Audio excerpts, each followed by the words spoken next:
All right, we're doing the Pirates and Pens talk first, just because the deadline just passed. Yeah.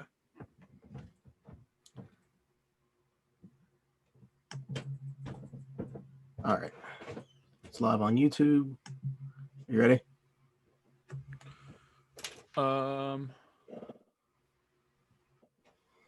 Yeah. All right.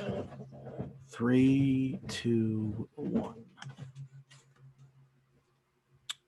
Welcome to another episode. Shoot. I just completely ruined it. All right, can we re-record it? Yeah. I was looking at what I was supposed to read, and then it completely took over with instinct. You're welcome, YouTube. All right. 3, 2, 1. Welcome to Around the 412, proudly presented by Crowworthy, where winners are serving winners coast to coast, sports, gambling, and more. Follow Crowworthy on Twitter and visit us at crowworthy.com. You can also check out Crowworthy Pittsburgh City page for podcasts, blogs, and more. I'm Tyler, and with me as always is Smitty. What's going on? Yeah, that was a lot better than the. Well, I'll just say that. First I try. mean, to give you some credit, that is the first time that we've had to read that intro. That's the new intro for the show. So yeah, it was just like instinct kicked in with the other one. Yeah. For anybody that doesn't know, I mean, I'm sure everybody listening to this knows, we are now part of a new network, Crowworthy Podcast Network. We're excited to be joining them.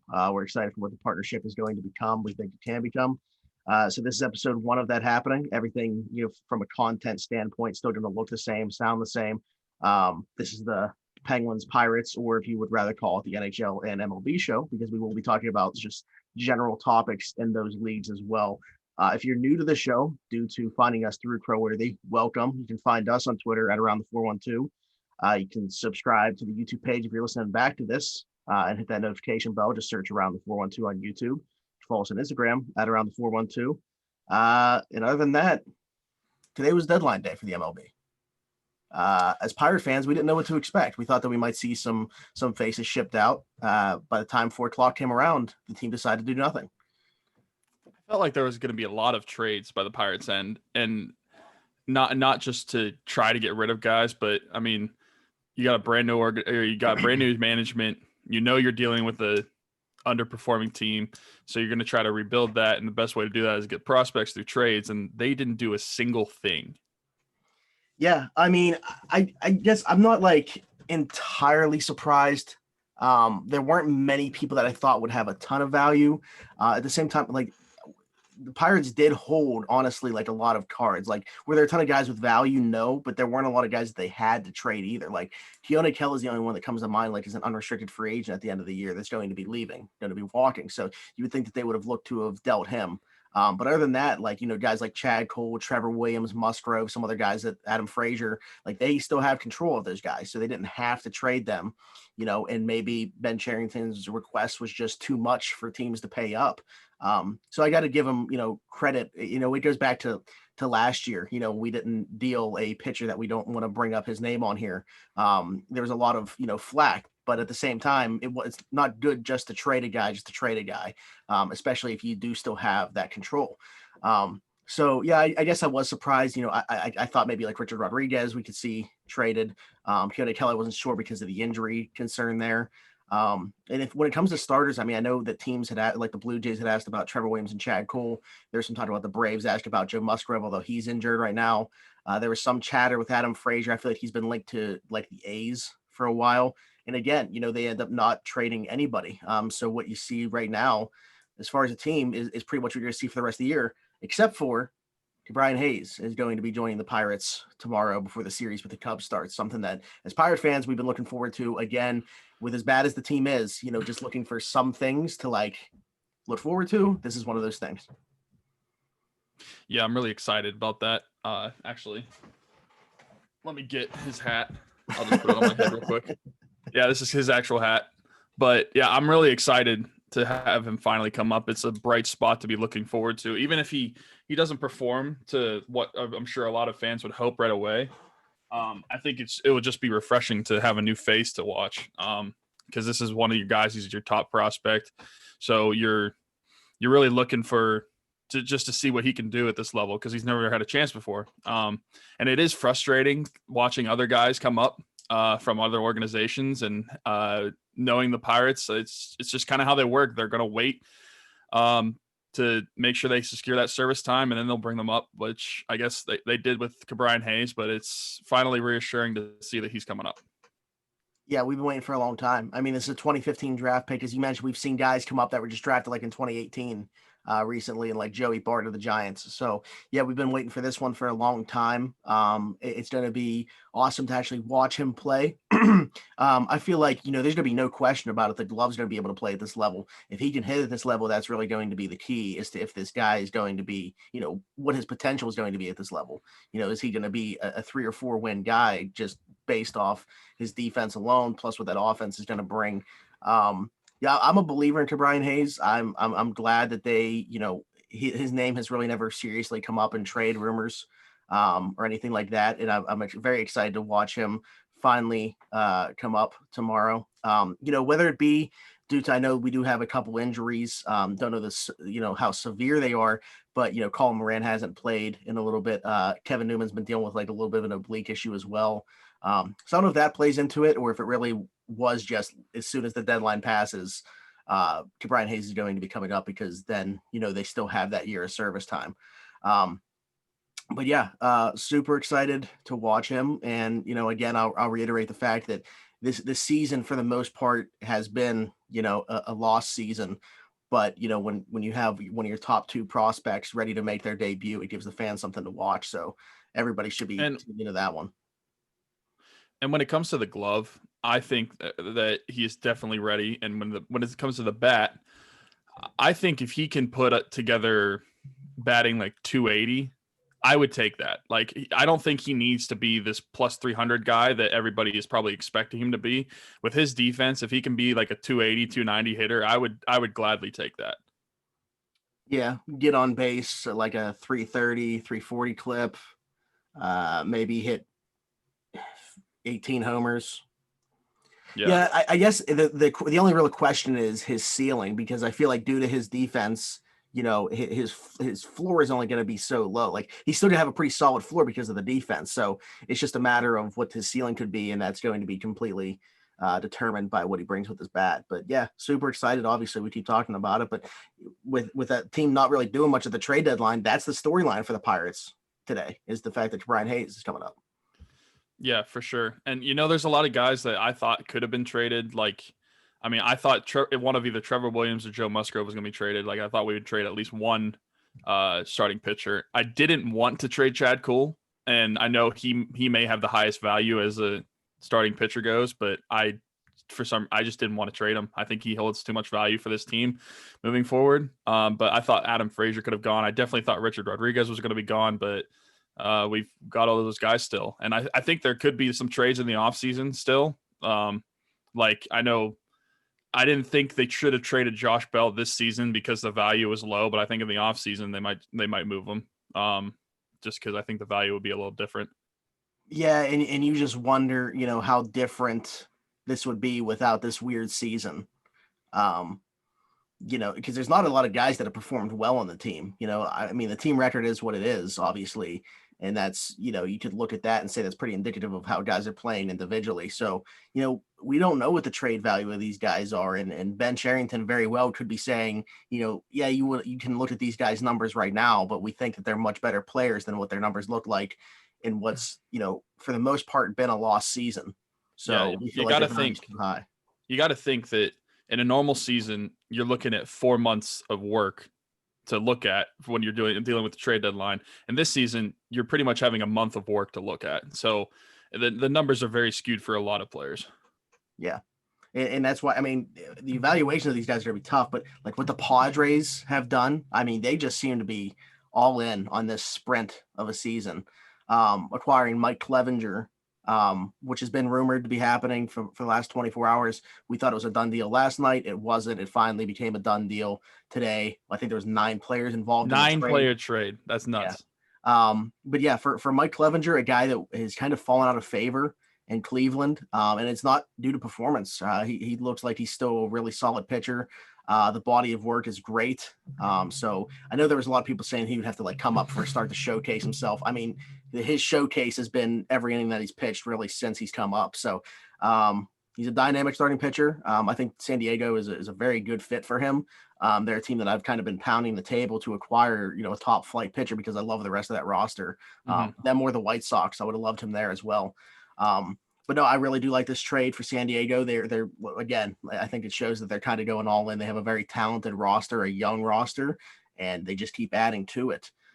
So that's probably the most, I would say probably the biggest splash trade that we saw at the deadline. We kind of knew it was coming. We knew Clevenger was getting dealt, just didn't know where, and the Padres to swoop in there. Really good deal, I think. And it's probably a good deal for both sides, honestly. Yeah. I know that the Padres did not give up the top 5 prospects, which was probably very big for them. They didn't want to do that. But they did give up, I think, number 7, number 9, and number 11 or something like that. And it was kind of a mix. They gave up like 4 MLB ready players and then 4 prospects. And the Padres only got 2 guys in the turn, main one being Clevenger. So I think it can help both squads in the now and in the future for the Indians case. Yeah, and what's weird is the Padres, I mean, they made like 5 trades. They've just completely overhauled especially their catching situation. They have 2 brand new catchers now. Like they just completely reshaped what that team looks like. But they feel confident, they're building, and none of them were like pieces that they felt like they were building around. You're building around Tatis Jr., Machado, I guess. I mean, to a degree, like Eric Hosmer's not having that bad of a season, I guess. But Urias, who they acquired last year from Milwaukee, what's his name still there? Will Myers is still there. So again, I think that's a really good team now, and they can make some noise in the postseason potentially. And if you play in a wild card game, Clevenger might be their wild card game starter. Yeah, I mean, in this season, you never know what's going to happen. So they're making a push for the playoffs because realistically, anybody can win it this season. It's pretty wild. And he's not a rental, which is obviously important because for a rental, it's tough to gauge what their trade value would be in a season like this. But do you know how many years they have him? I want to say 3. 3? Okay, I'm kind of surprised they didn't have to give up a top 5 prospect then. Yeah. Old friend Starling Marte on the move again. He's going to Miami, reunited with a lot of former Miami Pirates. Yeah. Matt Joyce is there. Sean Arias is there. Cervelli's there. Dickerson's there. So, yeah, those guys are all going to be getting to play together again, which is pretty cool. But, yeah, it's funny that the Marlins making a move like that. I assume that their intention now is to pick up his option for next year, which Arizona reportedly wasn't going to do. I'm not sure why they'd be telling teams that. But apparently Arizona was not going to do that, so they were intent on trading him. We were hearing about the Yankees and some other clubs, and all of a sudden it's the Marlins that he's going to. So interesting fit team-wise. The Marlins are still in last place in their division, I believe. I don't know how close that division race is, but, with expanded playoffs, they still feel like they have a chance, I guess. But again, this could be more for next year in the fact that they can pick up that option. So, yeah, I mean, hey, good for him, good for them. And for the Diamondbacks, they gave up 2 high ceiling prospects to the Pirates in the trade for Marte, and they get like 30, 35 games maybe out of it, 30 games, 35 games, somewhere around there, and then ship him off again. So that trade could end up looking very bad for the Diamondbacks and very good for the Pirates. I mean, time will tell, but 35 games to start on Marte for 2 guys that have very high ceilings, and Brennan Malone, and I don't even know if I want to try to say his name, Leover Piguero. I mean, I like it. I liked it at the time, and it looks even better right now. The Marlins are actually in second in their division right now. Oh, yeah. Why did I see someone say something? Oh, never mind. They're playing the Mets. They're playing the Mets right now, who are in last. Nationals are actually in last. Oh. Yeah, I don't know. Okay.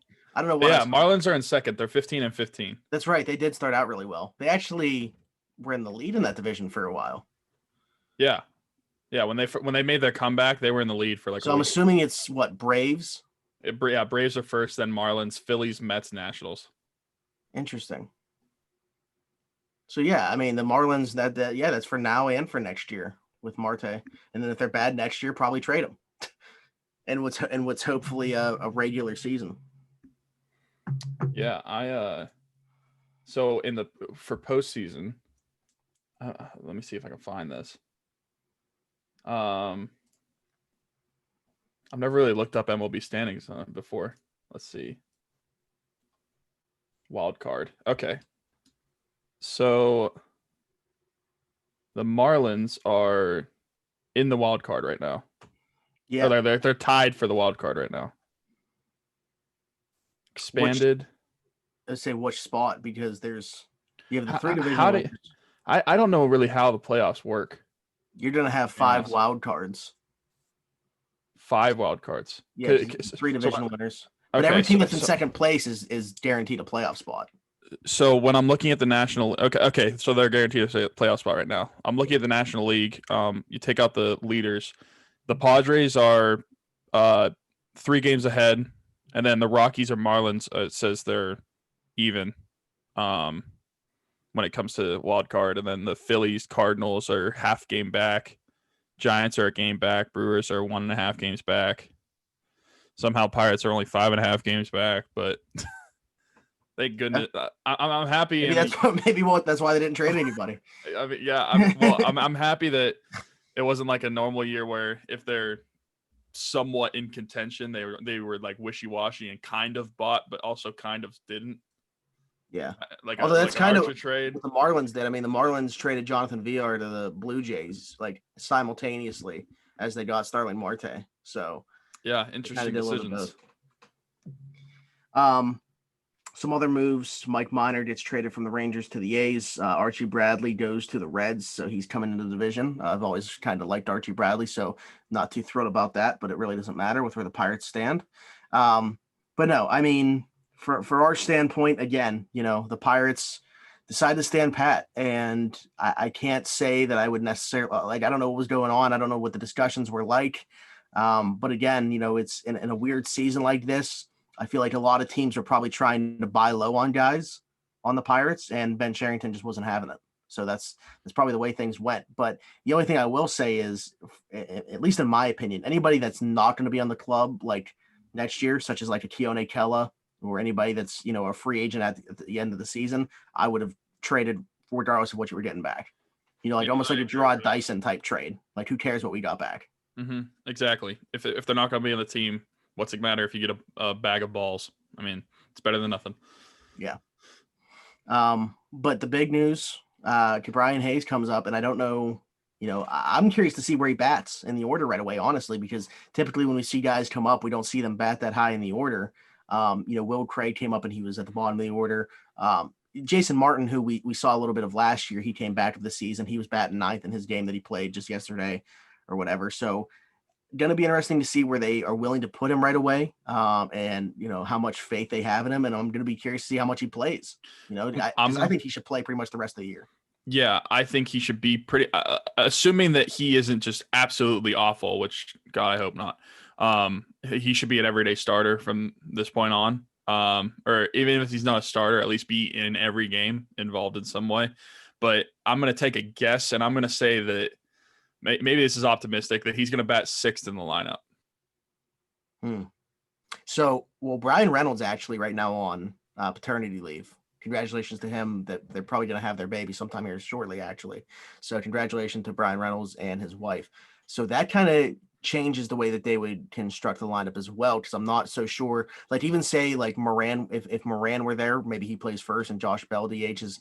I think that Brian could have a spot, like in the middle of the lineup. I would say, even again, not knowing what the situation is with like Kevin Newman either, I think he's going to bat either second or, like you said, sixth. I think he's going to have one of those two spots. I would much rather have it be second. Is he a speedy guy? Like, there's no way he would like bat leadoff, is it? It's you know what? Honestly, I have no idea. I would say not really, because I feel like we haven't heard anything about that aspect of his game. Okay. I was just curious. I had no clue. I mean, I'll look it up real quick, but again, I feel like if that were an element to his game, we would like know about it. Yeah, probably. I mean, pretty much the only thing we've heard that's like elite from him is his defense. But yeah, I'm gonna guess he's probably gonna be in the middle lineup. I don't think he's gonna be one of these rookies where they bring him up and they automatically bat him last, like I guess this year it would be 9th instead of 8th because we don't have a pitcher batting. But I don't think that'll happen. I think he'll be probably around 6 if I had to guess. But I mean, maybe he does go to 2, like you said. So it looks like he does have 66 stolen bases in his minor league career. He had 12 last year. It's not bad. That's 12 last year compared to just 1 caught stealing. So, yeah, I mean, I figured he looks like a pretty like athletic dude, so I didn't know if he was quick. But I mean, maybe if his bat is good enough, they probably don't want him leading off anyway. They probably would want him to be more in the middle of the lineup.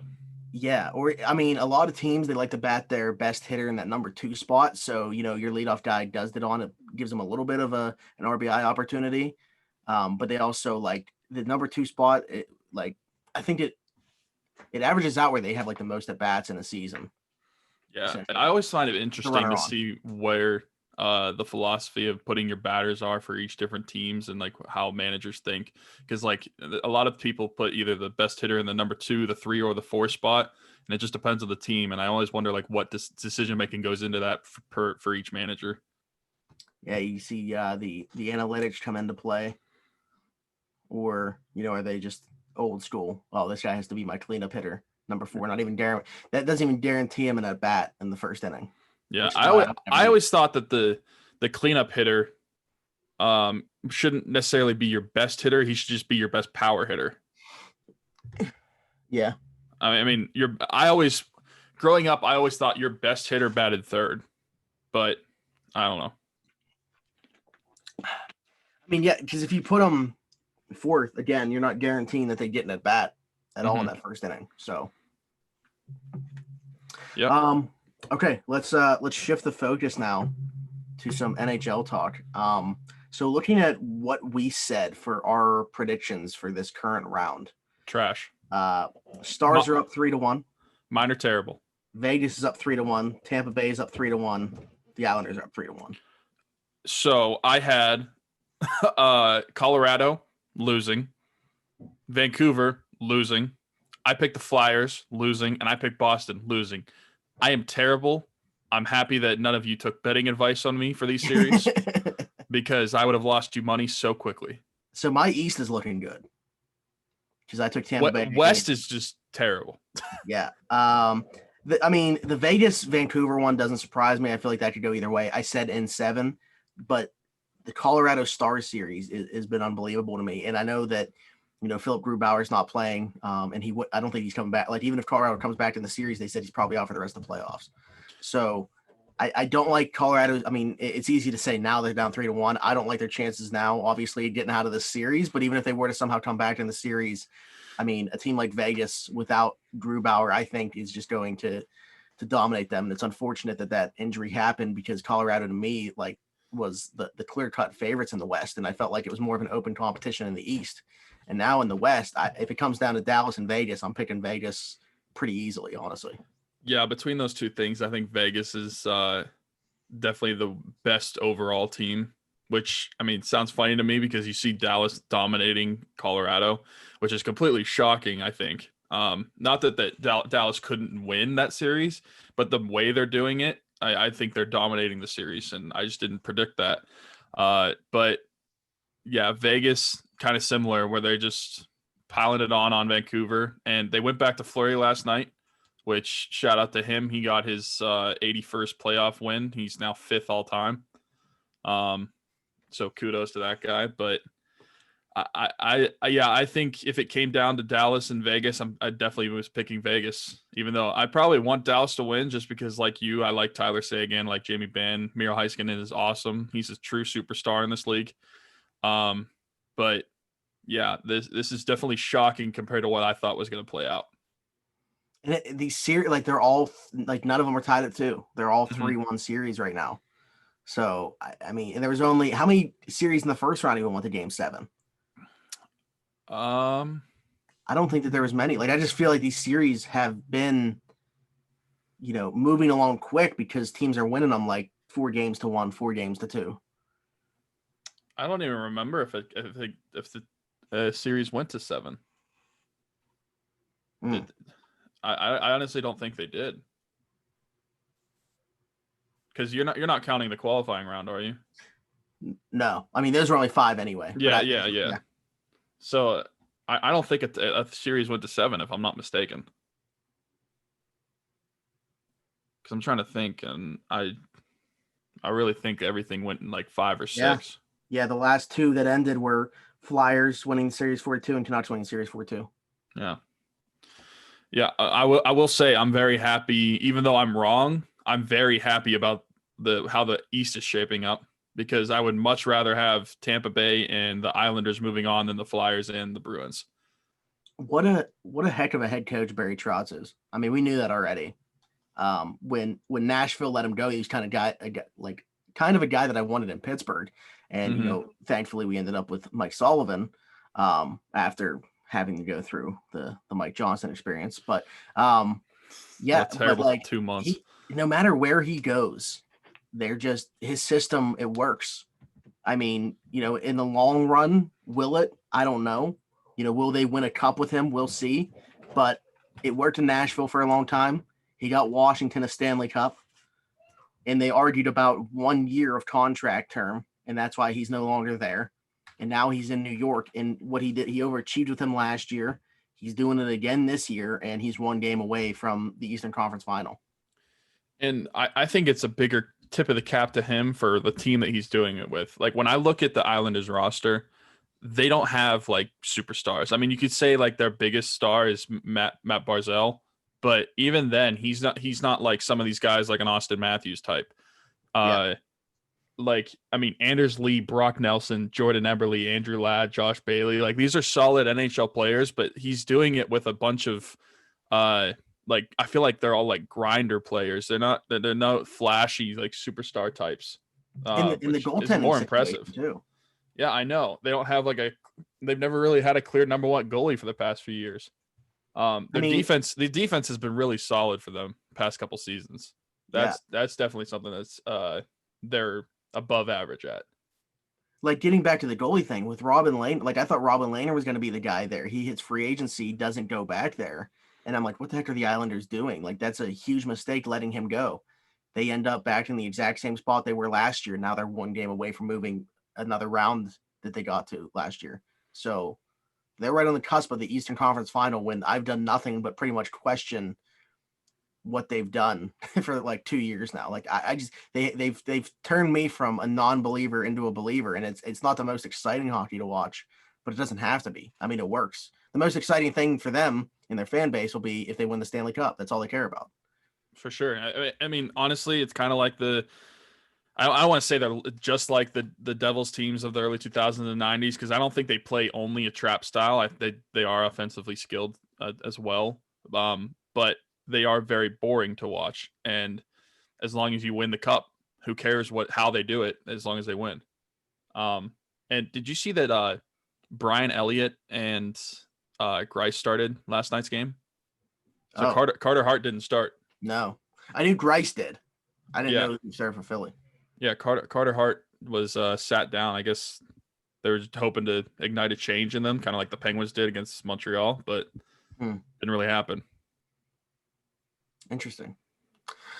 Okay, well, and then a couple things to talk about with the Penguins. We saw an extension for Chad Ruhwedel, who was still under contract for this upcoming season anyway, but giving him another year, which I have no problem with. I mean, he's your ideal. I think he's a third pair defenseman, but he's your ideal like 7th guy. And he's been, a staple for this team in a pinch. He comes in and provides very good play for the defense. He does whatever he's asked to do. I mean, if he has to play upwards of 15 minutes, he can do it. But typically, bottom pair defenseman, he'll play like 10 minutes a game. But again, I think that he's a lot better than the role that he's been asked to play in for this team. And I hope that he's able to be like a consistent third pairing guy from now on. Yeah. And, when I look at the Penguins defensemen now and seeing that they extended Ruhwedel another year, I think this shows that they're not bringing back Riikola. Yeah.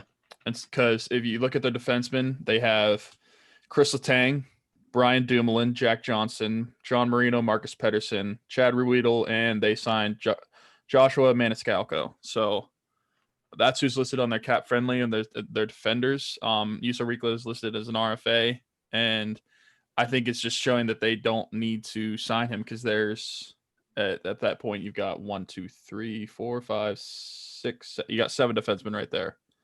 Yeah.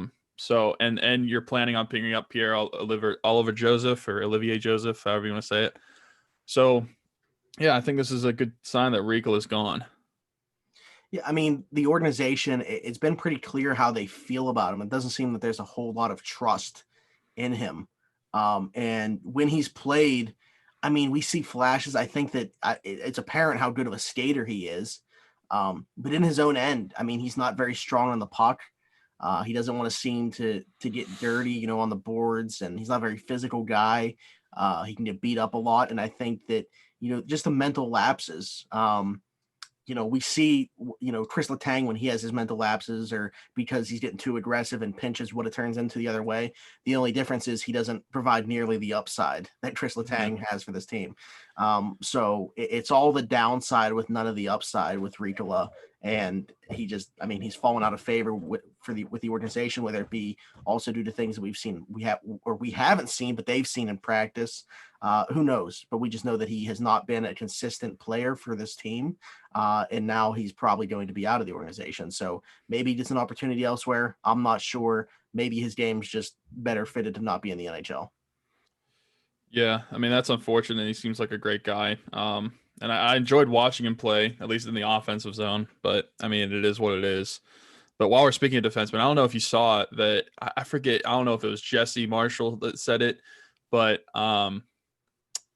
they said that Pierre Oliver Joseph was like miles ahead the best defender for their Wilkes-Barre this year. Like he was way ahead of everybody else defensively, which I was very happy to see that because I know a lot of people were kind of skeptical about how good of a prospect we were getting whenever we traded Phil Kessel for him. But it looks like that it's going to pan out and he's going to be a solid NHL defenseman. Yeah, I mean, he's knocking on the door. I think that he's probably a guy that we will see next season at some point. If it could potentially be on opening night. Who knows? But I think that a lot of that could have to do with a potential Jack Johnson trade or something. If they were to move Jack Johnson in some way, shape, or form, I think he definitely would be on the opening day roster. Without that, you kind of question it because you have Brian Dumoulin, Marcus Pedersen, and Jack Johnson as the left-handed defenseman, and we know that they like to go lefty and righty on each pair. So, it'd be interesting to see what would happen if they were to not move any of those left-handed defensemen. But we also know that there's going to be injuries throughout the course of a season, and he's probably like the first guy on that pecking order to come up when an injury does happen. So, yeah, I'm very excited for him. I liked him when we got him. And I think that he is the player that made Calen Addison so expendable for the organization and then willing to deal him to get Jason Zucker from Minnesota. So, without him, I'm not so sure that they do that because you want to have, that top defensive prospect and P.O. Joseph has become that for the organization. Yeah, and you bring up Jack Johnson, and I think I've just become of the mindset that he's not getting traded until like I have the mindset it's not getting traded until it happens. Like I just don't think it will happen. And I know it's probably a bad mindset for me to have, but I think I'm trying to be more realistic and not get my hopes up just because it's just so hard to trade him. Like you're probably going to have to package him with either a good player, a good prospect, or a good pick.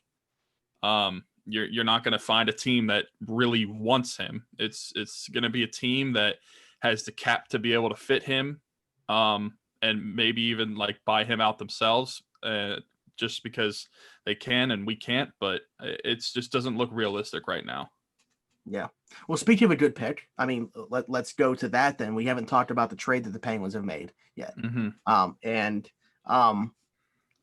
That's where we'll kind of finish up our Penguins talk with these last two topics because they'll tie in together. Penguins trade the 15th overall pick. RFA, Evan Rodriguez, David Warsofsky, who I feel like a lot of people probably didn't even know was still in the organization. And then Philippe, is it Hollander? Hallander, yeah. All go to Toronto for Kasperi Kapanen coming back to Pittsburgh. the main piece in the Phil Kessel trade. If you remember the name, that's why. Pontus Aubert, who won't play for us, he's already signed a deal to go to the KHL. And then what's the defenseman's name? Lilgren? Jesper Lindgren. Lindgren. If it was Lilligren, I would be happier than if it was Jesper Lindgren. Oh, yeah, that's another defenseman. That's why I had that name in my head. Yeah, that was their first round pick in 2017. Yeah, so this trade, pretty uninspiring. And the reason that like it popped in my mind when you mentioned Jack Johnson, I would actually have preferred them to trade this 15th overall pick to get rid of Jack Johnson than to make this deal. Yeah, I mean, I guess I agree. I think I wanted them to trade it. I'm saying between the two options, like no, yeah, I know what you're saying. I think I'm just trying to be more optimistic about the trade than most. Maybe that's just my false fanhood in me. But I mean, I went through and I looked at different parts of the trade and just was like trying to break it down in my head. I guess I can just go through like, so Penguins giving up Warsofsky. He's a career AHLer. Yeah. He'll be in the Marlies. He's not going to, I mean, he'll be, I guess he'll be a depth option for Toronto. We've seen him a little bit defense, in the NHL. But yeah, but barely. Rodriguez, I think that Toronto's not even going to sign him. I think he was just kind of a throw-in because the whole point of them, and from their perspective, was to dump cap. And if you re-sign him, then how much debt cap are you actually dumping? And so the two main pieces are Philip Hallander, who's been in the Swedish Hockey League. He and depending on who you ask, he's either Penguins number 3 or number 4 prospect. But this year he had 14 points in 27 games played in the Swedish Hockey League. So that kind of sucks, but at the same time, and not really, because in the Penguins organization, where's he going to play? Because you've got Poland coming up. We have who's our fourth line center right now? Why can't I think? Bluger. Yeah. So we have Bluger. You got Poland. So I don't really see him coming up anytime soon, at least to play center. The thing that sucks is the first round pick. How old is Hallander? Hallander, I think, is like 21 years old or something like that. Okay, he's still relatively young. I thought he was like 23 or 24, and I was just saying, I mean, he's kind of getting to. No, he's 20. Oh wow. Okay, I feel like I've been hearing his name for a long time. All right. Well, we drafted him in the second round of 2018. But he was an 18-year-old. Yeah. Okay. He's just been playing in the Swedish Hockey League instead of over here. But yeah, the thing that sucks is the first round pick for the Penguins. Which with this deep of a draft at 15th, you're probably getting in other years what would be possibly a top 10 pick. So I mean, that's the really thing. Like, I would not mind this trade if it was like a second round pick, or even if it might have been like 2022's first round pick. But the fact that it was this year's first round pick, that's the only problem I really had. Yeah, and I mean, I like Kapanen as a player. You know, don't get me wrong. I like him as a player. They're definitely a better team with him than without him. I think that trade made them better present day. But the made problem them faster. Is, tell you that. But you know, even if you weren't keeping that 15th overall pick, I feel like the trade value that it had, like I feel like you could have gotten a different player, potentially an even better one. And again, that's not a knock on Kapanen. I think that he's a good player. Curious to see how he fits here. Maybe he does live up to what the value of that pick would have been. But if you were going to trade that pick, I would have just been curious as to if there was, you know, somebody else that you could have gotten with it. And what it really does, it just complicates the cap situation even more. We know other moves are going to be coming. We knew that before the trade, but now, I mean, we're hearing about Jared McCann now, which, you know, was a potential possibility regardless anyway. But like his name's really been floating out there recently. But I think the first domino to fall, and the last thing that I wanted to bring up is the goalie situation. You know, we know that it came out, Josh Yohe put out there that Bill Guerin actually offered Stalock and Zucker for Jack Johnson and Tristan Jarry before last season. So, or this season. I mean, it's still going on, so I guess I could say this season. So, yeah, I mean, in Minnesota, and that's why, you know, I know it's not the same goalie. I have them as like the top destination for Matt Murray just because of Billy Guerin's familiarity with the Penguins organization, their goaltending situation, and everything about the organization. And the fact that they also completed a trade just a couple months ago as well. Hmm. But yeah, I mean, that to me has to be the next domino to fall before anything else happens. I don't know if you have read or seen anything recently regarding it. I'm still with a mindset that it's going to be Murray gone. I don't see a way that it's Jari. So I'm just kind of waiting for it to happen. I agree. I think it has to be Murray. There's a recency bias, and I know it's a small sample size for Jari, but Jari has performed better than Murray recently. I mean, he's a year younger, which isn't really that much of a difference. But the big thing is he makes less money. And when you're gonna be signing one of them, Murray's gonna demand between 6 to 8 million, and he's probably gonna want like 7 or 8 years. You could probably sign Jari for half of that in half the years. So I think just financially, it makes sense to stick with Jari. Yeah, and they both come with risk. I mean, Jari, the risk is he already peaked? I mean, have we seen? Well, I guess you could say that for both the goalies. Is he ever going to play to this all star caliber again? Because it is such a small sample size. With Murray, I mean, the risk is that much greater, though. I mean, committing that long term of a guy for that much money. I mean, I'm never on board with doing it. Had he not even had his play not even dropped off, I feel like you'd have a hard time convincing me to give him that term and that amount of money as well. So, in that hasn't been the case. I mean, I love Matt Murray. I'm still confident in his ability. I still think that he can be a very good goalie in this league, but the 2.5 years really, he's been at best average, and a lot of the time he's been below average. And Tristan Jari, again, small sample size this year, he had his moments where he wasn't that great either, but you're talking about half the years, half the money. It really doesn't seem like much of a decision Yeah, and I for don't a know cap strap team, especially too. yeah, for sure. But did you read Yoey's piece on when he was talking to Rutherford about them? I don't think I read the full thing. Probably just like because he added a couple teams that could be in the mix to sign or to trade for one of these goalies. So some of the teams that he brought up that we have talked about before were Minnesota, Calgary, Buffalo, but he also threw in a couple teams in the mix like Edmonton and Carolina, where they're teams that are pretty much right there offensively, solid defensively. I thought we mentioned them as well. Neither of them. We might have mentioned Edmonton. I'm pretty sure neither of us said Carolina. Okay. And maybe I'm wrong. I just didn't think we did. But I mean, those teams would make sense. They don't really have a number one goalie, neither one of them, at least a solid one. And it would make sense if one of them traded for Matt Murray or Tristan Jari. But like we said, we're expecting it to be Matt Murray at this point.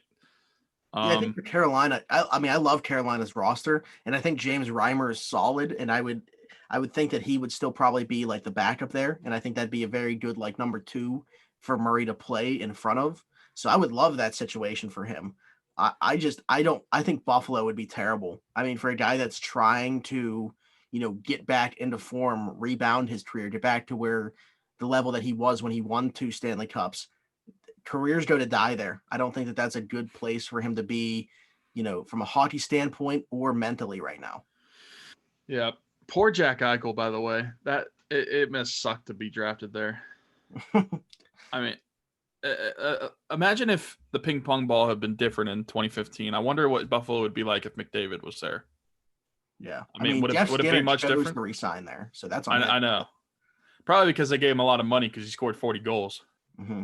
But I mean, just another thing to touch on Kapanen real quick before we move on is that I know a lot of people were saying that he was like a third liner in Toronto, which I guess he was playing on the third line, but I don't think he is only a third line talent. I think part of the reason he's on that third line, you look at the team, they've got William Nylander and Mitch Marner ahead of him on right wing. So he's not going to play over either one of those guys. So, I mean, he was just kind of like dumped to the third line. He was because there was no way for him to move up, at least at right wing. Yeah.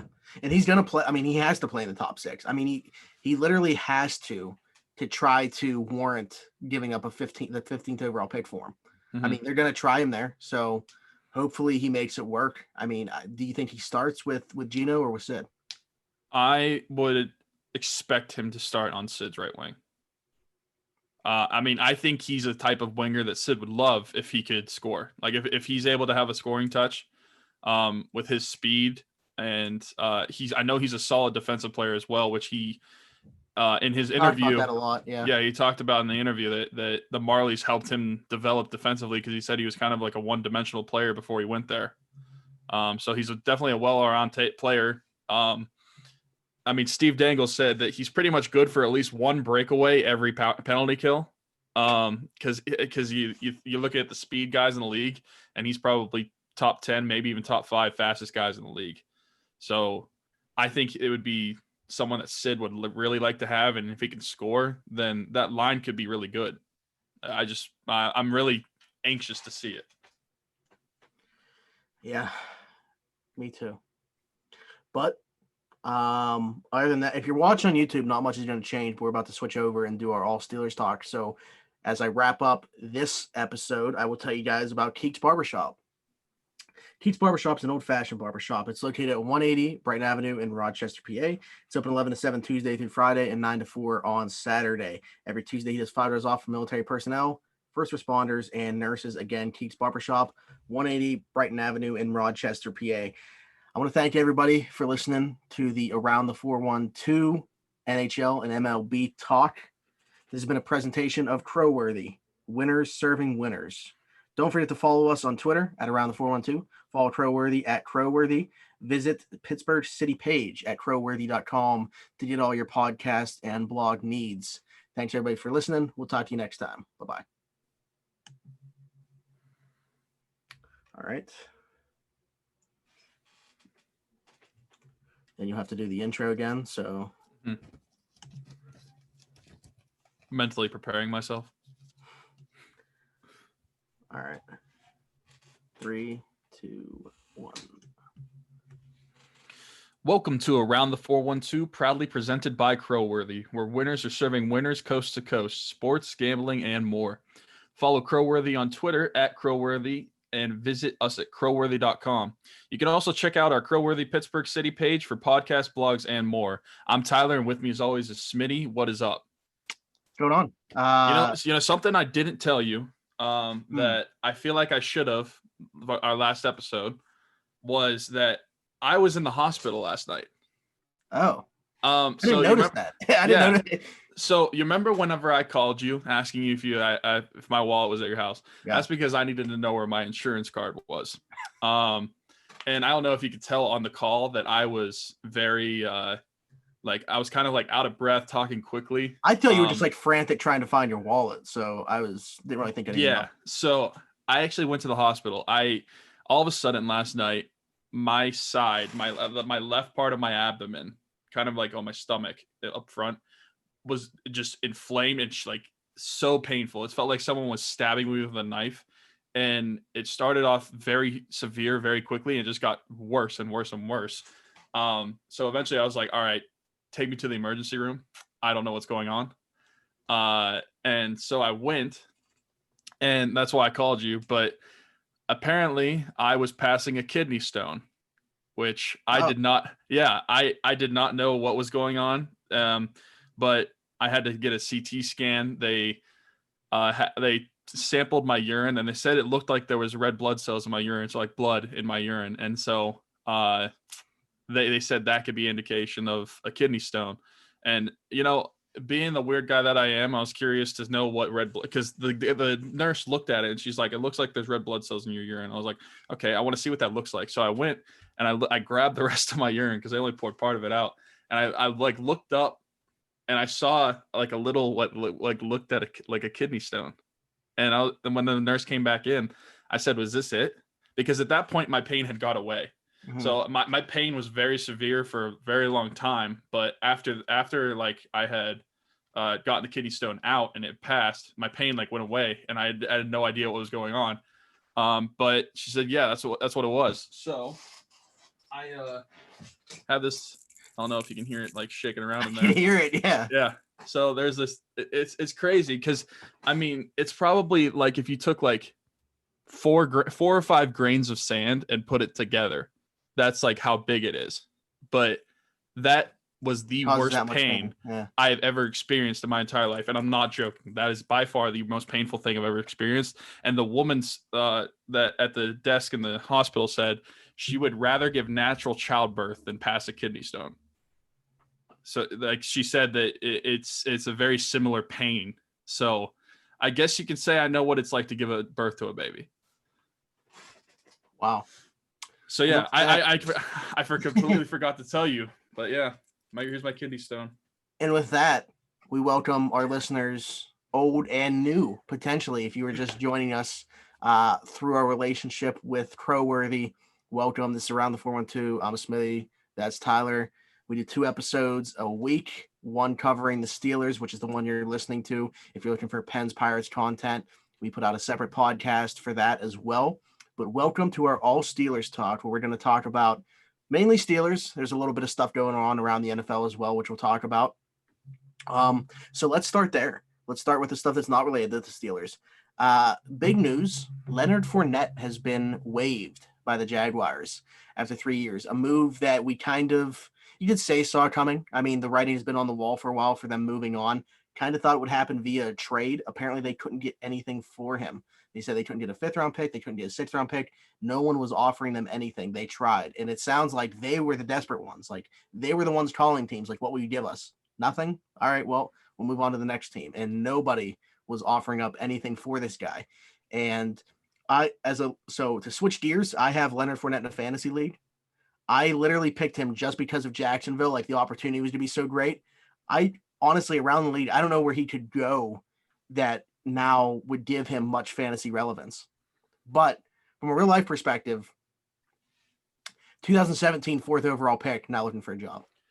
Yeah, and I think once you look at all the running backs in that draft class, and you look at some of the picks, well, not even just the running backs. You look at Deshaun Watson and Patrick Mahomes went after him, and just because they had Blake Bortles, they didn't take him. Take either of them, which is crazy. That's got to be like one of the worst picks all time, if you look at it in that situation. Yeah, and it's funny because we already so that would have been Blake Bortles. He would already had 2 years under his belt, and neither one of those years were very impressive. So, the Jaguars could have very easily moved on and said, we don't think we think one of these 2 guys is a franchise guy. You haven't shown us to be a franchise guy. And no one would have questioned it. Instead, they kept believing in him and they took a running back 4th overall. Which, I mean, I wouldn't advise that regardless of if you had a quarterback or not, going running back 4th overall. But yeah, that really, really has come back to bite them. And, not necessarily, Leonard Fournette being a bad player by any means, but it's just you look at the rest of the situation and again, the other talent that was in that draft. And yeah, it does look really bad. It looks really bad for the Jaguars as a whole, who have like nothing left from that 2017 team that went to the AFC Championship. Yeah, and it makes you think, like, what is wrong with this guy, like, outside of his production on the field, that no one even took a bite on him? Like, what, honestly, either internally or in his personal life or his attitude or what? Like, because there has to be something. Because Leonard Fournette, he's not a top tier running back in this league, but he's definitely like productive. He's not terrible. So the fact that no one wanted him even for a 6th or 7th round pick, it kind of baffles my mind. I think it might be more so how bad the Jaguars are operated and teams knowing they're going to end up letting this guy go. We can get him for nothing anyway. Like, we're not going to give up anything for him because this guy's going to end up falling to us. Now, still you would want to trade a 6th or 7th round pick, I would think, to secure him so another team can't come in and scoop him up. So yeah, there probably is something, there as well to what you're saying as far as like what was going on behind the scenes. And, we've heard some different things, different rumors. I honestly think that we could see him just link back up with Jalen Ramsey in LA. Their running back room is led by a rookie, Cam Akers, right now, who I really like.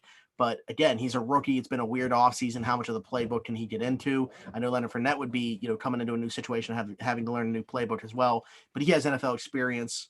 And again, just his relationship with Jalen Ramsey. And no matter what, you're probably looking at it just being like a 1-year type thing anyway. So that to me would be the most logical landing spot. I'm seeing a lot of people say like Tampa Bay. I'll go right now on record shooting down the idea of him coming to Pittsburgh. Makes no sense for any type of reason. Um, from a football standpoint, we have what we want and what we need in that backfield from a skill set standpoint, and from a financial standpoint, it's just not happening. You know, I mean, if you want to bring him in 2020, you're probably having to restructure a contract, and then you're going to lower the cap number that you have to use already that's limited in 2021. So it's just not happening.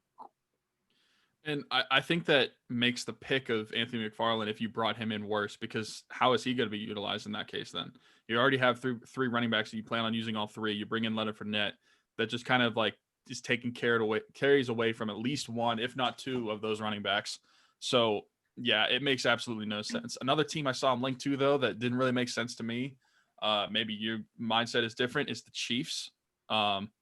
Someone said that maybe he could be a compliment to Clyde Edwards-Helaire, but I just didn't really think it made sense for them to sign him, but maybe I'm wrong. I mean, so he can catch the ball a little bit, Fournette can, but I'm just they don't run a power offense ever. Like you want Clyde Edwards-Helaire is a perfect fit there for that offense. I know he can't play like literally every single snap, but I don't think it's worth bringing for fantasy. I hope he does. Huh? I said for fantasy, I hope Clyde Edwards-Helaire is on. I have him in the league I just drafted yesterday, so yeah, that's why I don't want Fournette there either. I saw somebody say New England, they just have so many running backs. Like they brought in Lamar Miller too just recently. I saw someone say the Jets as well. Who knows? I mean, does he make your backfield better than it is right now? Yeah, probably, but we don't know what the cost is going to be. If a team puts a waiver claim on him, they're paying the $4 million or whatever that he's due. So I don't see that happening for sure. No. I think he's going to end up clearing through waivers and getting to pick his team. And I think my favorite would be the Rams, to be honest. So I'll make that statement now. Probably won't come true, but yeah, I just hope that Steelers fans do not get their hopes up of signing this guy. It's not going to happen. And would he do well with the Steelers? I'm sure he would. I'm sure he would have a productive year. It'd be solid. But there's just no possible way the Steelers are doing that. Him and James Conner played the same amount of games, since they both came in the league in 2017. Yeah, they were both drafted. So for people that call James Conner injury prone, Leonard Fournette does not have a clean bill of health himself either. And Conner in the same amount of games has more yards per carry, yards per catch, and he's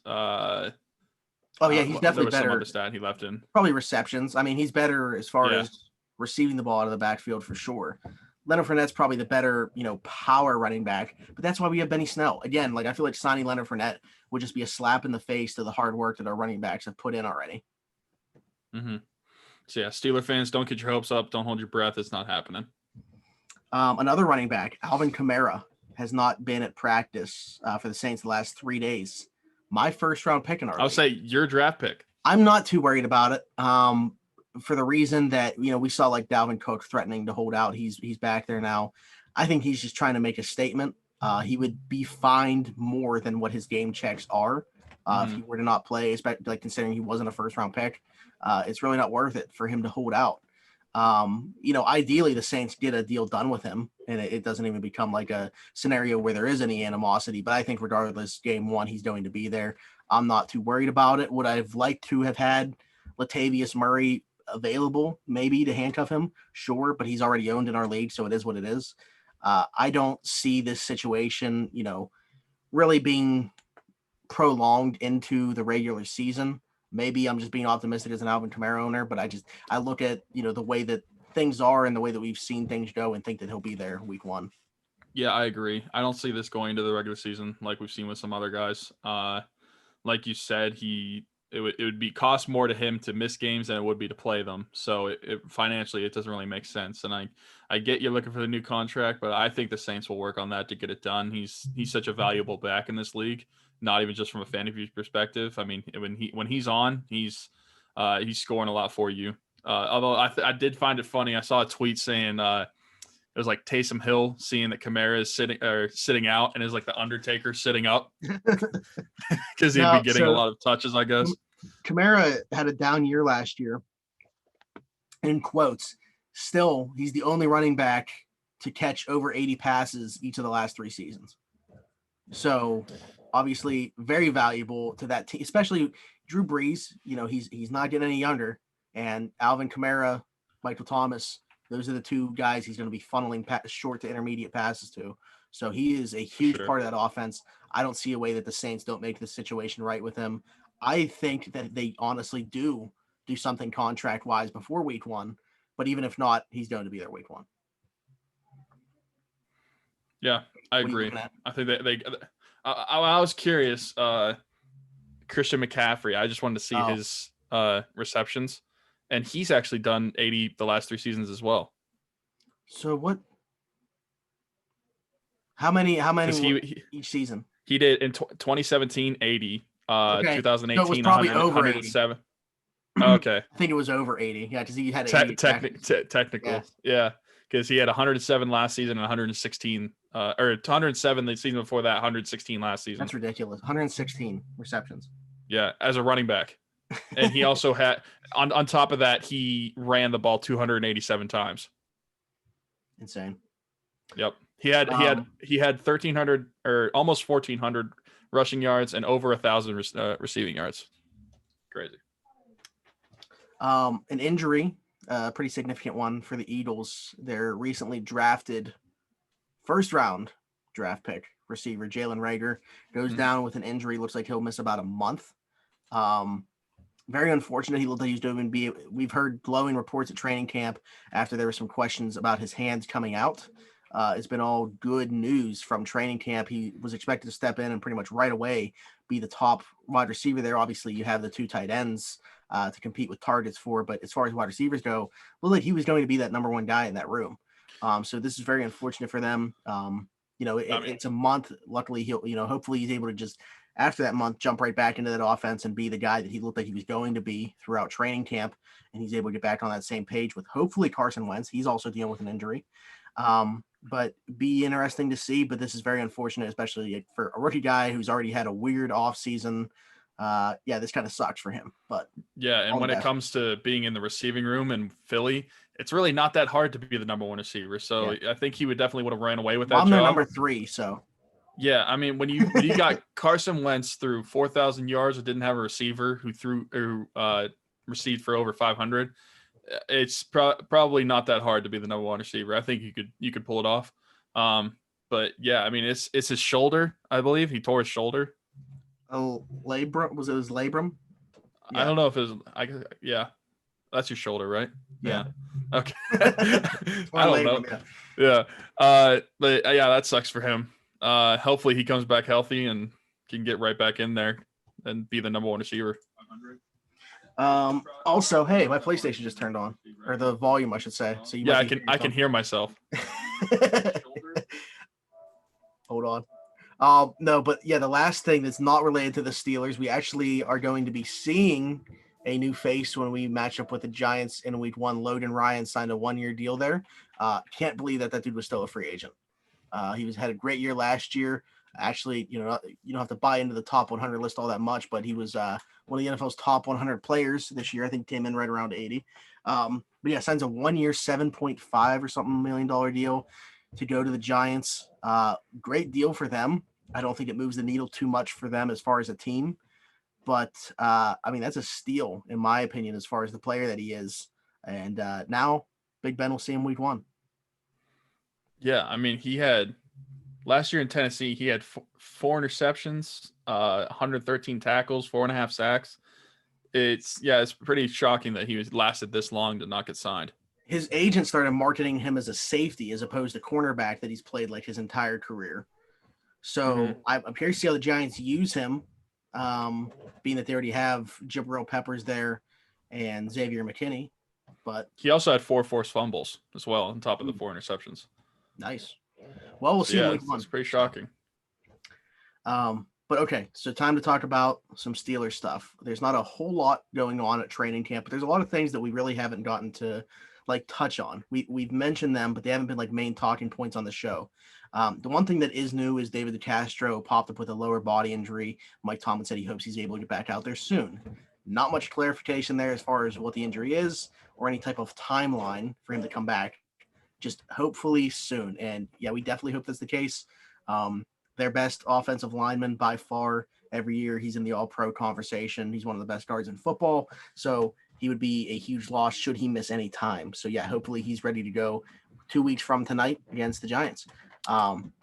If he's not ready to go, who steps in at that guard position? Do you think it would be Dotson, or do you think it would be Wisniewski? I mean, they've got options there, so I just wanted to know what you think. They do have options. That's the one thing that they definitely have more depth this year than last year. I would love for them to just throw Dotson into that fire and give him that shot right away. I could see, and I know that he's gotten pretty significant reps, and that honestly probably is one of the main talking points for us as far as training camp goes over the last week and a half. Is that he's gotten significant reps. When a guard has stepped out, he stepped right in. And I'd be done well to see, apparently. yeah, I'd be interested to see like the media notes for today, as far as with the Castro being out, who was the main guy, because that could be a pretty good indication should the Castro miss time. Wisniewski obviously has the experience on his side. He's been part of 2 Super Bowl champion teams, in the last 3 years. He's a veteran. He's got the versatility to also play center. My guess would be they would go Wisniewski. I would love for it to be Dotson. Yeah, that's understandable. I mean, Wisniewski's been on starting offensive lines of 2 of the past 3 Super Bowl teams, so he's definitely got the experience. He's got the veteran leadership. So that would make sense. And you signed him for a reason. If a guard goes down, you want to bring him in, you can. But I agree with you. I'd love to see, like, what does Dotson have in the tank? I mean, there's no better way to test some guy than starting him in his first NFL game, his first week. So having preseason. Yeah, I mean, there's no preseason, so here's your real test. It's not our defense; it's the Giants to go do what you can do. I would love to see that, but I agree. I think it would be Wisniewski, but selfishly, I'd want it to be Dotson. Well, that's a good thing. That's a good point that I just thought of. Think about it. He's practicing against one of the best defenses in football, if not the best defense in football, going up against the defensive line that we have. I mean, should he be thrown into the fire week 1, you'd think he'd be well prepared based on what he's seen in practice. Yeah, for sure. I mean, when you're going against this defense, you're going against arguably the top defense in the NFL. So if there's any best way to prepare, it's in practice. Yeah, some other things that we need to talk about. Chase Claypool has gotten as much media hype, both locally and nationally, than I can remember for a Steelers rookie wide receiver. Ironically enough, maybe going back to Limas Sweed, because I remember the hype surrounding him when he came out. I hope he's a lot better than he was. Yeah, I know. Especially, I remember Hines Ward loved Limas Sweed. He thought he was the next big thing. Like in that game against the Ravens, that playoff game where Hines Ward went down with injury, and Limas Sweed drew a pass interference or something going down the sidelines. Like he was like, that kid's gonna be so good, and that didn't quite pan out that way. But yeah. the reports that we're hearing from both teammates, everybody in the media, again, locally, nationally, it's been nothing but praise for Chase Claypool. And, it's making pick 49 look that much better. We didn't have a first-round pick because of the Minkah Fitzpatrick trade. And a lot of people have been saying when you get a guy like Chase Claypool in the second round, it kind of eases the pain of not having a first-round pick, if there was pain there. Because, I mean, honestly, I wasn't too sad about it. No, I wasn't either. Minkah was our first-round pick last year.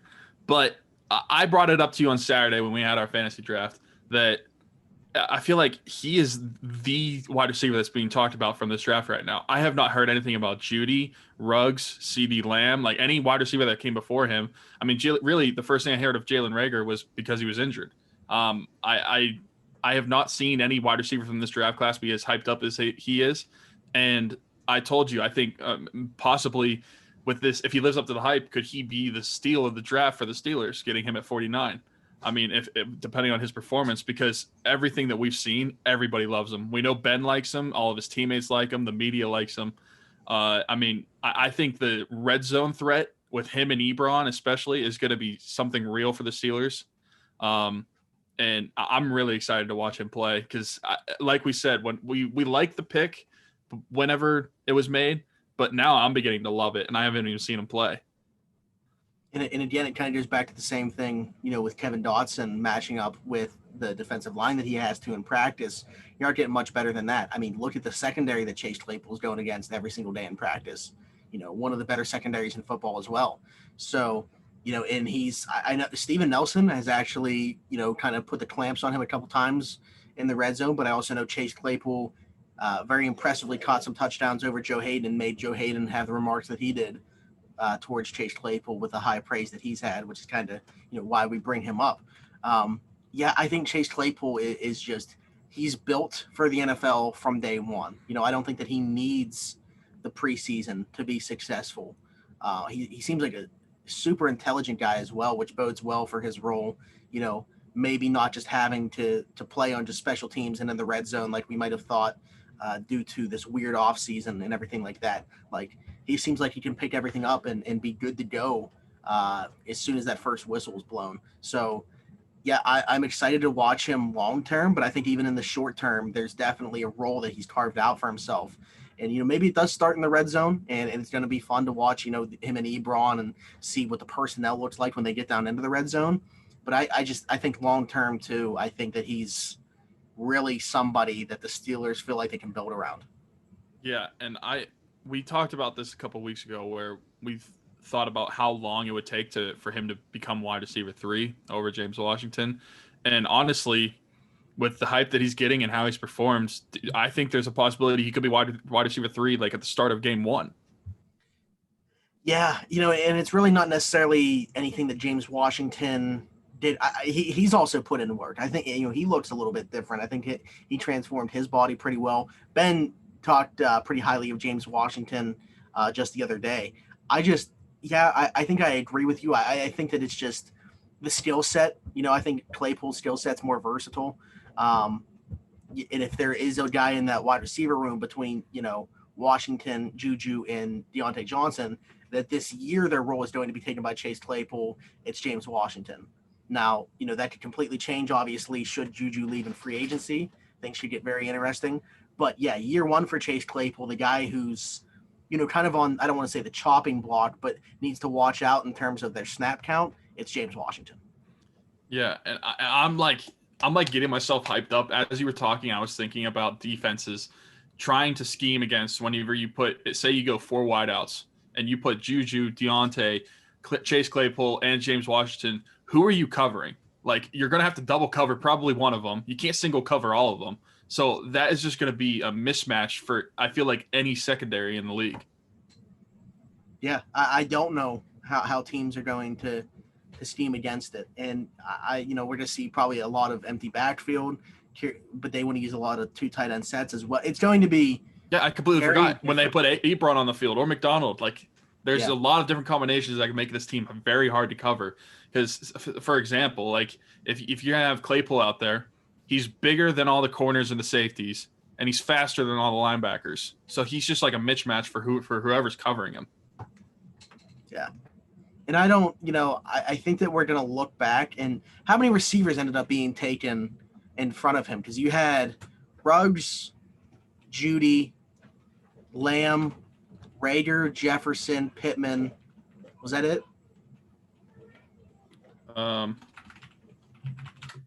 It could be.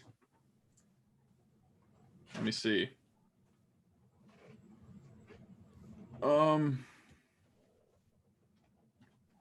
Sorry, I'm just looking. So let's see. So the first one was Ruggs. Yeah. So there's 1, Judy, CeeDee Lamb. Then you got Rager, Jefferson. We're back to back.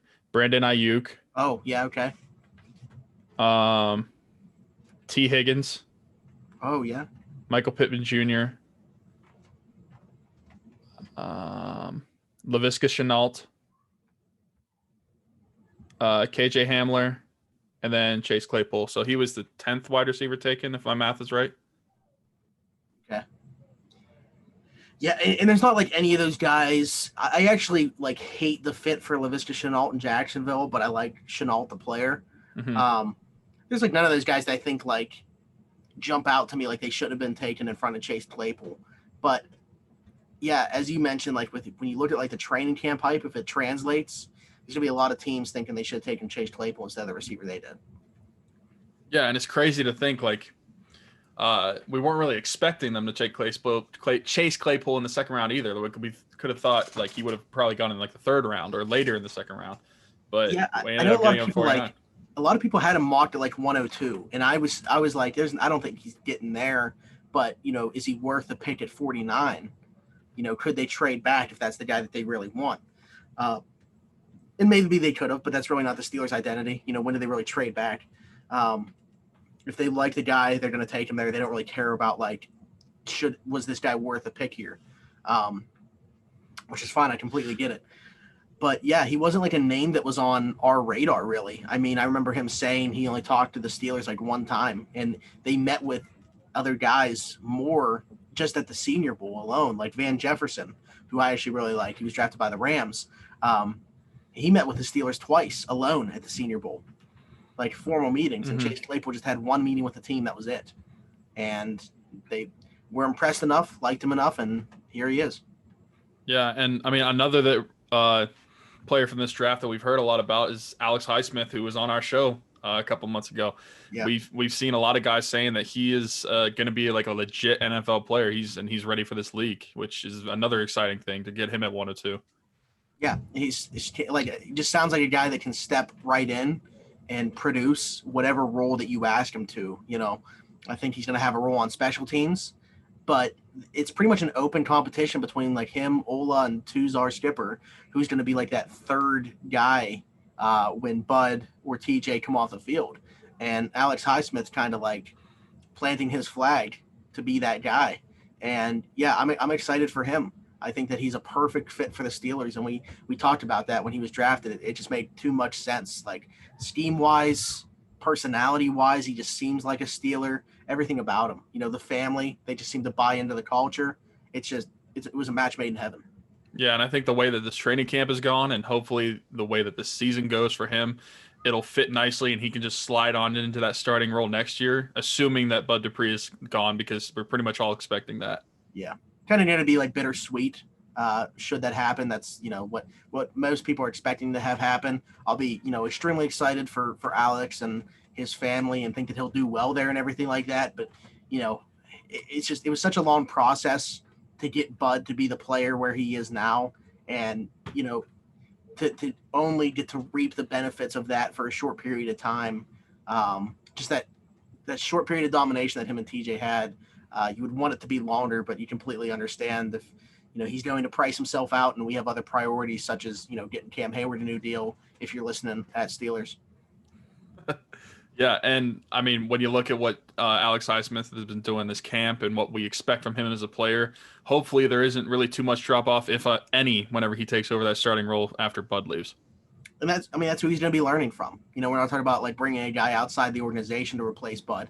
It's going to be a guy that's learning from him and TJ this season, and filling in when they step off the field. So yeah, I'm not going to say it's going to be like a seamless transition. I mean, he obviously still has stuff that he needs to work on. I brought up with him, like the coverage stuff, because I was curious if he ever really like dropped into coverage, because we see Bud do that every here and there. But yeah, and then the last thing, Steelers related that I wanted to bring up, Marcus Allen. It seems like they're trying to find a way for him to show that he belongs on the 53-man roster, using him a little bit of linebacker. He's been in linebacker meetings with the team. They've used him in that role in practice recently. It's been kind of a mixed bag of reviews. There was one day where people were like, yeah, he looks really good. He looks like he could be like a hybrid type player in this league. There was another day where he got ran over by Benny Snell twice and juked to the point where he didn't even get a finger on him. So again, it's been a mixed bag for Marcus Allen, but if he's going to make this roster, it's going to be due to his versatility and his ability to play in that, in that role. So yeah, I mean, I hope that it works out. I'm rooting for Marcus Allen. I liked his skill set coming out. I thought that he would be, that type of player, that hybrid type player. And we'll see if it comes to fruition. Yeah, I mean, I've been a big fan of Marcus Allen ever since college, and you know that. And if you've listened to the show for a long time, everybody knows that. So I'm hoping that this works out for him. I think with the size that he's capable of having, like if he puts on a little bit of pounds, I think he could make the transition to linebacker. I mean, we saw even, not that he's Ryan Shazier, but Ryan Shazier was not a big linebacker. He was more of a quicker, speedy guy. So maybe if he wants to make himself into that transition, it could work out. But I hope it works out for him. I hope he makes a 53-man roster if he does well. Just because I've been rooting for him for the past 3 years, and I was stoked whenever the Steelers drafted him. We were actually at, I think, our live show whenever the Steelers drafted him. Yeah. So, yeah, I'm really hoping it works out for him. Yeah, me too. Oh, nice. We got an email. But yeah, no, there's a lot of things that have been, there's a lot of like talking points that we brought up here and there that are like the headlines of training camp, if you will. It's just funny that I just wanted to bring it up on here. When do you ever really like see like bad stuff though being talked about like at training camp? Like it's always going to be hype, especially like this year where like the media can't really like be taking footage of with their phones or anything. They can't really tweet about practice. They have to wait till practice is over and they leave the premises to like tweet about it. Yeah. But yeah, it's just funny that like, and it's awesome that things are glowing. I mean, it gets us more excited for the season and everything like that, but it's literally just all positive stuff right now. Yeah. And another point that I actually thought about earlier that I didn't bring up was I saw that people are saying Anthony McFarland seems like more than just a scat back type player. Like he seems like a legit NFL running back where he can just be more than that outside running type player. Like that people are saying that his build and the way he's been running in camp, that he's been doing very well. Yeah, I think the question when we drafted him was he too small, to run between the tackles? Is he just kind of like a scat back and you only use him as like a receiver out of the backfield? But I mean, he's only 5'8", but he's like about 210 pounds. I mean, we've seen him run between the tackles at college, and I was fairly confident that it would translate. And it sounds like they think that it can. And we haven't had that home run hitter in that position for a long time. Le'Veon Bell was not that dynamic of a runner. I mean, I love Le'Veon Bell. That's not his game right there. He never took, a ball 50 yards to the house. It just wasn't his game. And Anthony McFarland offers that dynamic to the backfield. I'm very excited for him in what could be a somewhat limited role this season, because I'm also very excited for hopefully a healthy James Conner. I'm excited for Benny Snell. I'm also super excited for Anthony McFarland. I'm excited for Steelers football, and it's only 2 weeks away.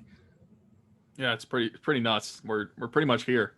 For such a long time, we were skeptical if anything would happen. Like if the season would be canceled or postponed, but we are 2 weeks away and it's very exciting.